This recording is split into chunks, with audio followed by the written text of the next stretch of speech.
Well, Prince Harry has flown out of the UK without seeing his father or brother after a whirlwind trip to mark a decade of the Invictus Games. Sporting his military medals, Prince Harry attended a service to commemorate the Games at St Paul's Cathedral.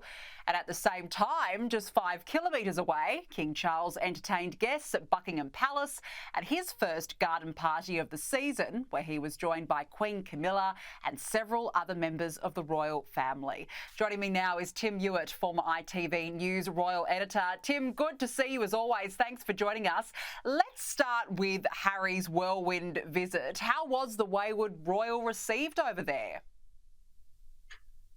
Well, in terms of the event he went to, the main event he went to, which was at St Paul's Cathedral, he was fairly well received. There was a crowd outside, not the biggest royal crowd that you've ever seen, but nevertheless, it gave him a chance to shake hands with people, smile for the cameras, look relaxed. And inside, of course, he met members of his late mother's family. But there was a very cold shoulder from the rest of the royal family, as you have said. They were separated by 2.5 miles in British money, just 2.5 miles down the road. The king was at Buckingham Palace. It was said by Harry, I have to add, it was Harry who made the statement that the king was too busy to see him.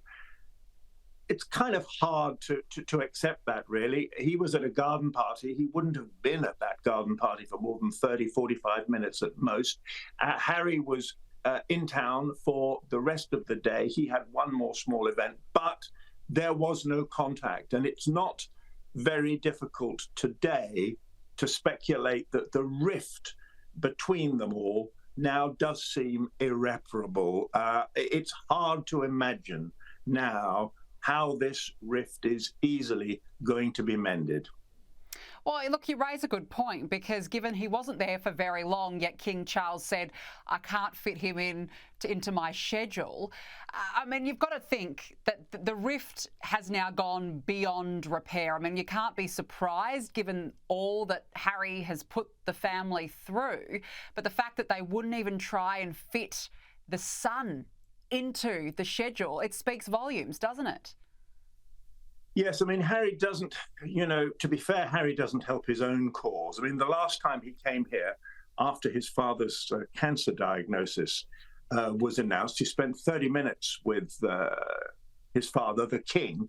But on his return to America, he immediately gave a television interview. Now, there was nothing earth-shattering in that at all. No real serious confidences were broken. But it just underlined to the royal family what the risks are when you see Harry, or what the risks appear to be. He gave a very brief interview at a second event he went to yesterday for children of bereaved families of military veterans.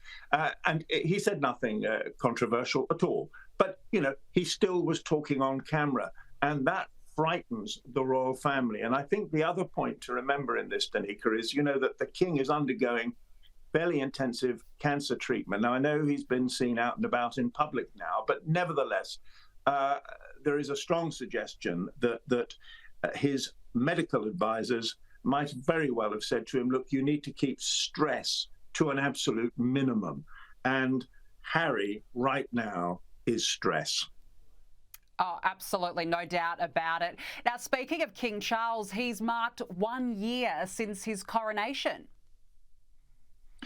He has, and to be fair, he's done a good job. His popularity, unsurprisingly, has gone up since his medical issues became public. There's been a big wave of sympathy for him. The way that he's handled that has impressed people greatly. He's come out, he's talked about cancer, he's talked about the importance of people making sure that they get the right treatment, but also that they come forward if they've got any symptoms. So he's done very well, it is perceived, in that respect. I mean, he hasn't put a foot wrong since he became king, but there hasn't been, apart from the Harry thing, there hasn't been much controversy. And You know, his popularity, as you well know in Australia, has never been sky high. He's never been the most popular member of the royal family.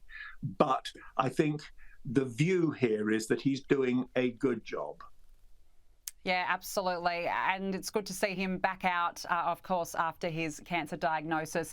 Tim Ewart, we'll leave it there. Really appreciate you joining us tonight. Thanks for your company.